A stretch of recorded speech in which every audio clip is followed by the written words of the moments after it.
What's up, Bills Mafia? The Buffalo Bills will play the Tampa Bay Buccaneers in Buffalo this Thursday night. And I got 7 things to watch for in that game. But before we get to that, let's get to that intro. This is VZ Music.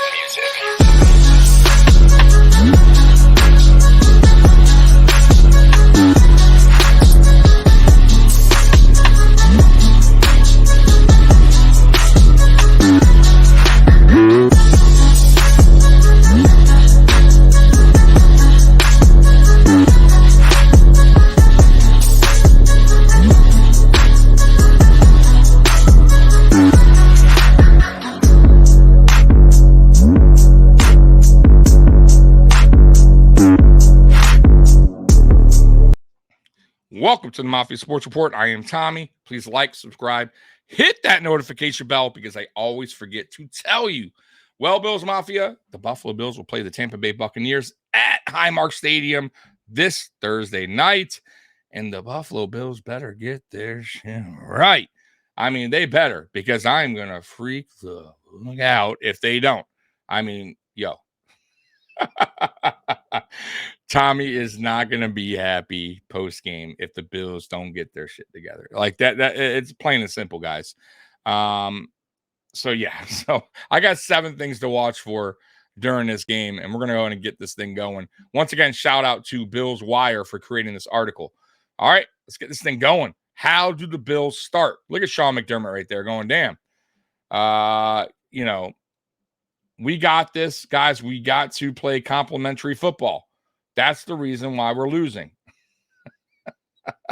By the way, that's his new go-to. Complimentary football. We got to watch the film. He took that away at his press conference. Now we got to play complimentary football. We're not playing complimentary football. All right, let's get this thing going. Slow starts have been the center of many conversations revolving around the Bills. With good reason, because Buffalo's offense doesn't do much in the first half as of late. Western New York has begun questioning offensive coordinator Ken Dorsey, but his job doesn't really feel to be in jeopardy. Same with head coach Sean McDermott. Regardless, everyone will be watching what happens out of the gate. Yeah, man, listen, if we go into halftime with 3 points, 6 points, anything under 14, I'm going to be furious. Because that's 4 games in a row. Slow out of the gate. And I then right there, I'll be lost for words. I will say something has to be changed with coaching at that point, because that's unacceptable. And listen, the players did a player only meeting. I believe it was Monday or Tuesday it was. And I'm sure this was a gut check for a lot of these guys. And I'm sure it was a look in the mirror kind of thing. What can I do better? Especially for the guys that are, filling spots of guys that we lost for the season or are out for a long time. Matt Milano, Daquan Jones, Trey White, right? We lost a lot of key guys. And the guys that are stepping in, let's be real, they have not done well. And, let's start with the corners. Kyer Elam, who was given an opportunity, who was benched for the first 4 weeks of the season, our first round draft pick of 2022, had an opportunity. It was there. And he let it go right through his fingers. It slipped right away. Gone. Opportunity. Goodbye. Because he didn't do anything on the field. He did nothing to stay in that spot, to earn that spot, to go, yo, I'm the first round pick you guys wanted. Here's what I could do. You made a mistake by benching me for the first 4 weeks of the season. I'm going to prove to you that I can be the guy. And he did not do that. He had 2 chances and he blew it. Dane Jackson is exactly who Dane Jackson is. We're not going to get anything more, anything less from Dane Jackson. He is very limited. I like him. I respect, what he's done, 6th round pick, but he's like another Levi Wallace. He's a tad better. Tad better. I know some of you guys are going to get mad I said that, but he is. He's a little bit better than Levi Wallace, and that's not good. And Christian Benford, he's still learning on the job, I think, too. I like him. I do, but he lacks speed. And the one thing he was doing well to make up for it was getting back on the ball, getting back in the play, making a play on the ball. And he's been struggling over the last 2 games of doing that. Has it been awful out there? No, but it's not been good either. He needs to be better.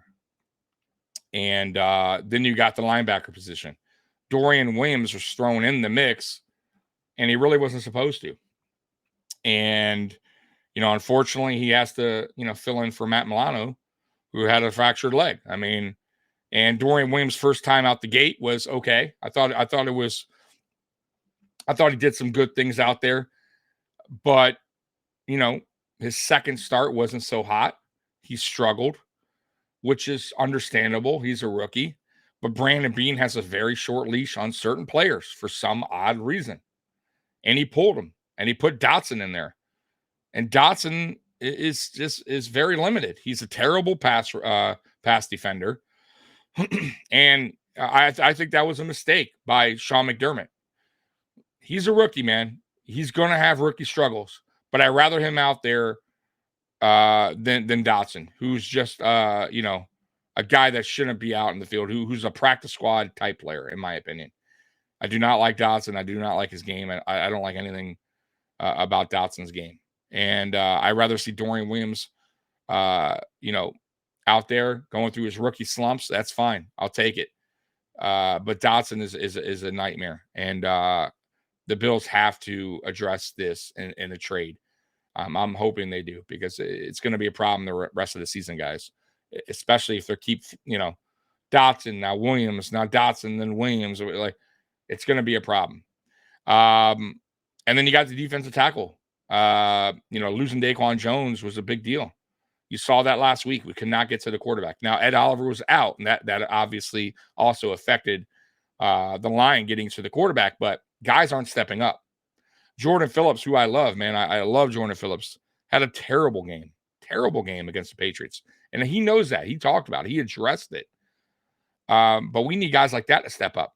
Tim Settle, another guy that's just not been good. And I like Tim Settle. I liked him coming out of Washington. I thought that was a great pickup for us. But he really hasn't done anything. And then you got Poona Ford, who, really hasn't seen much field. He was benched for the first, I think he played week 1, and then I think he was a healthy scratch for the next 3 or 4 games. So he might be a little bit rusty, but he hasn't done much out there either when given the opportunity. So these are things that, like, players need to understand that they need to step up their game. And I understand that they're, they have to. I get that they're thrown into the mix and they weren't supposed to, but you got to step up. You got to step up. And I think that's what the player only meeting was about, was just everybody looking in the mirror and say, what can I do better? And whatever they had to air out, whatever they had to vent probably got said. And that's good. I think that's good. I know a lot of Bills Mafia was concerned because this is the first time I recall a player-only meeting in the McDermott era. I don't recall ever. Even when we were in 2021, I believe we were 7-6. At one point, we weren't looking too good there. Even then, we didn't have a player-only meeting. So I can understand the concerns, but I can also go on the flip side and say this is probably a good thing. This is probably a good thing because they all need a reality check. They all need to say what's on their mind and play better. Plain and simple. Everybody could play better. Josh Allen included can be better. We all know this. He has not played good either. So we'll see this Thursday. It's going to be interesting to see how this team responds Thursday, because if they look the same, if they come out the gate just sluggish, scoring 0 points, 3 points, whatever, low scoring in the first half, then that player only meeting was all for nothing. If they come out swinging and they're playing, on fire, they're playing like, you know what I mean? Like they're angry, whatever. Then I'll say that meeting has some effect. But I need to see better. I need to see better from this team. All right, next up. Who starts at linebacker? Man, I was just talking about that. The Bills started rookie third-round pick Dorian Williams at linebacker next to Terrell Bernard last week. Williams was then benched for Terrell Dotson in the second quarter and played the remainder of the contest. McDermott said, "We'll see," when asked this week who will start. So, let's see. I really hope it's Dorian Williams. I too, guys. I just talked about it. Dotson's not the guy. Plain and simple. He's not the guy. He never was the guy. It was a mistake from Brandon Beane and Sean McDermott, thinking he could be potentially the guy to fill in middle linebacker going into the season. That was a mistake. And they quickly learned that from seeing his play on the field in training camp and in preseason. And they're like, oh, shit, we made a mistake here. Dotson is terrible. And they went ahead and made the right decision in starting Terrell Bernard. So now here we are again. Dotson and Dorian Williams. Who do you go with? You go with Dorian Williams until you can address this in a trade, or maybe you get lucky free agency. There's a guy out there that is a vet that can do a better job than both those guys that you could trust a little bit better. But right now, I'm going with Dorian Williams, man. I'll take his rookie slumps. I'll take his mistakes out there here and there rather than Dotson just being Dotson, which is not a good thing. All right, next up. And next up is Kincaid's wake-up call. Offensively, the Bills had struggles getting others involved in the passing game that are not named Stephon Diggs. First-round rookie Dalton Kincaid could be the answer. Kincaid had a career-high 8 catches for 75 yards last week in New England. Those numbers led Buffalo. With the struggles that have followed seamlessly everyone else on offense, and with Dawson Knox out after having wrist surgery, could the Bills feed Kincaid against the Bucs? Yes, and they should. And they should have been feeding Dalton Kincaid since week 1. This goes back to our good old offensive coordinator, Ken Dorsey, who doesn't understand his player strengths. And by the way, we have pretty good players on this team that he's not using correctly. Plain and simple. And Dalton Kincaid is one of them. You saw what he did in Utah. You know that he has a good route tree. You know he's a good route runner. You know he has very good hands. And yet you use him you basically short leash him. You have a very limited routes for him. And you got to open it up more. You need Dalton. You need to have Dalton Kincaid going past 5 yards. And they did it once last week, and it worked out well. Worked out great, in fact. Got us first down. Beautiful pass from Josh. Beautiful catch from Dalton. You need more of that. You need to have Dalton Kincaid, more involved with this offense, period. And that's why you drafted him in the first round to begin with, correct? So let's start using Dalton Kincaid more. Let's stop handcuffing him as well and let him go out there and be him. Man, it's so frustrating, man. I mean, there's other guys too, guys. Hardy. Go back, look at his film in New Orleans. The guy is a speedster, man. We could use his speed. We don't use it. Trent Sherfield, another guy we signed. He's nothing, not involved ever in this offensive game plan. Why? Why not? I don't get it. And Gabe Davis is just playing poor football right now. For as much as I like Gabe Davis and I thought he could be the number 2, he's proving to me week after week after week that he is not a number 2. And I hate saying that because I defended the guy. But right now, he looks like he has limitations. And his route running is right now is coming into question. Separation coming into question. I like, The one thing he does well is obviously he's physical receiver. He's our one guy that can go deep as far as, Josh's favorite target going deep, but we don't even go deep anymore. So I don't know. We need help there at that position, or like I said before, Ken Dorsey needs to figure a way to use each player's strengths, and he's not doing that. All right, next up, a few beaten up quarterbacks. It appears both 2018 first-round quarterbacks Josh Allen, shoulder, and Baker Mayfield, knee, are trending towards starting for their respective teams. Both will look forward to a few extra days off after Thursday. But before then, who seems to be held back more because of their injury? This will put a spotlight on both offensive lines as well. Yeah, man. Offensive line has to do a better job for the Buffalo Bills. Last week, Josh Allen was under pressure most of the game. And you can't have that. You can't have Josh Allen hitting the ground on most of his dropbacks. You need to give Josh a little bit more time in the pocket to go through his reads. And last week was a total disaster. Guys were getting blown up all over the field on the offensive line. And that includes Osiris Torrance, who I love, but he had a bad game. Mitch Morse, our center, who's a good center, had a bad game. McGovern, bad game. Deion Dawkins, not good either. And Spencer Browning, not good either.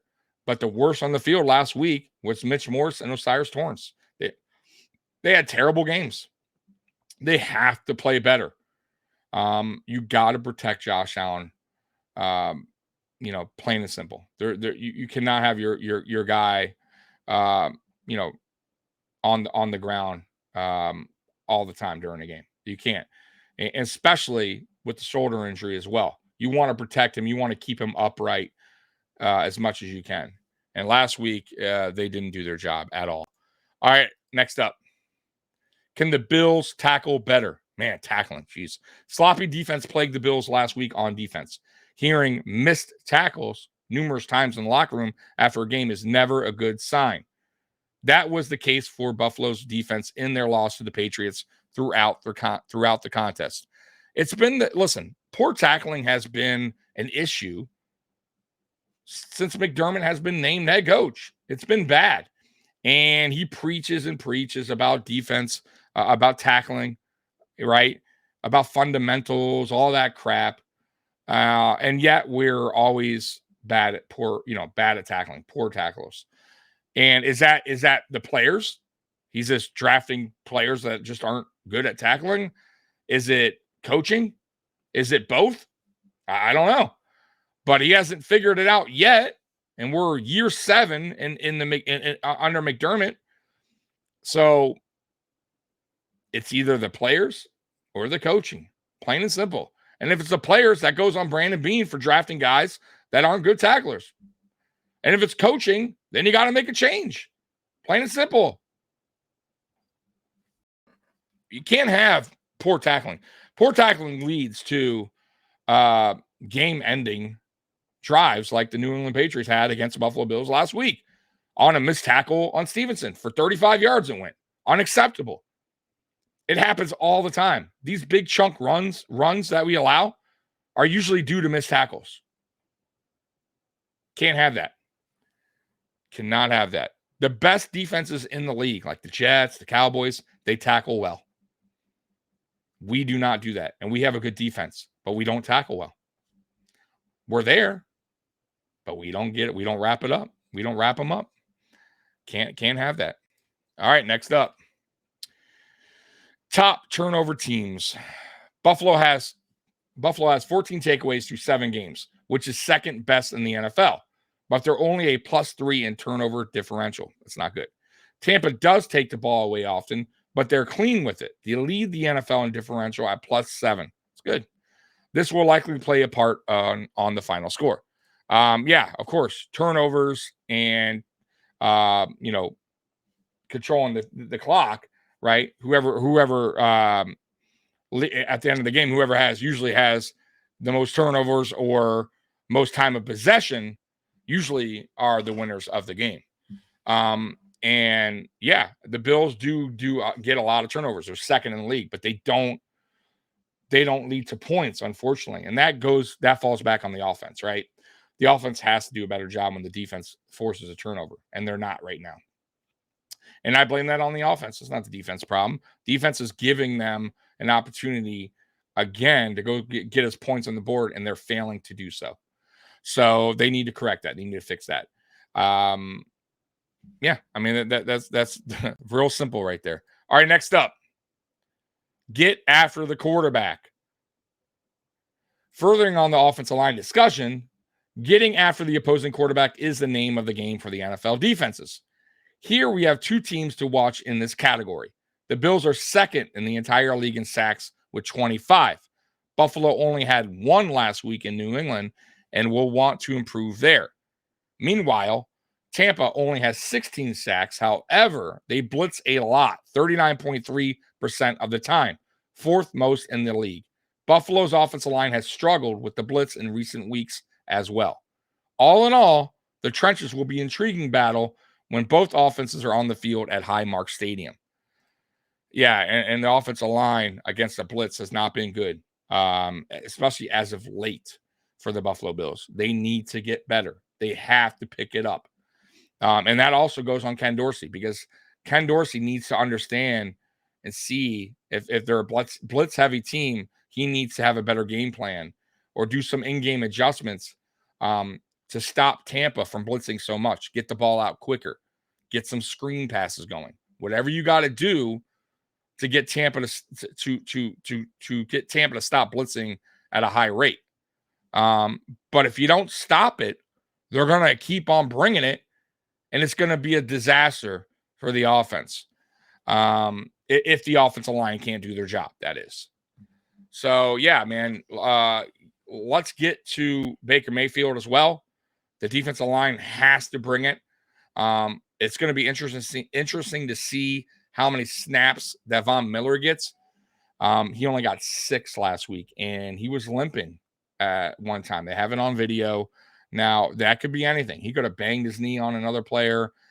Knee brace could have been bugging him, or his knee could be bothering him still. It's going to be interesting to see how many snaps he gets this week and how he looks out there. And I told you guys before, it's going to take some time for Von to get back to being Von. So I wouldn't expect it to happen right away. It's going to Von won't probably be back to being Von until the end of the season, toward, the tail end of the season. And that's fine as long as we're heading into the playoffs, because that's when we'll need Von to be at his best. And all these other guys need to step up. Gregory Rousseau had a bad week last week. He needs to play better. Leonard Floyd didn't have a good week last week. He needs to be better. AJ Epinesa was okay last week, but he still needs to be better. Ed Oliver should be back. We're hoping he's back. He can affect the quarterback. He's had a good year. But yeah, these guys need to step up. Jordan Phillips, Tim Settle, Poona Ford. It's time to step up and cause commotion in the backfield, right? Get pressure on Baker Mayfield. Make him make mistakes. Make your presence known. Put your hands up. Swat the pass.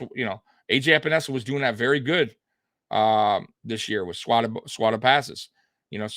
So we got to get after Baker, and our offensive line needs to protect Josh better. Plain and simple.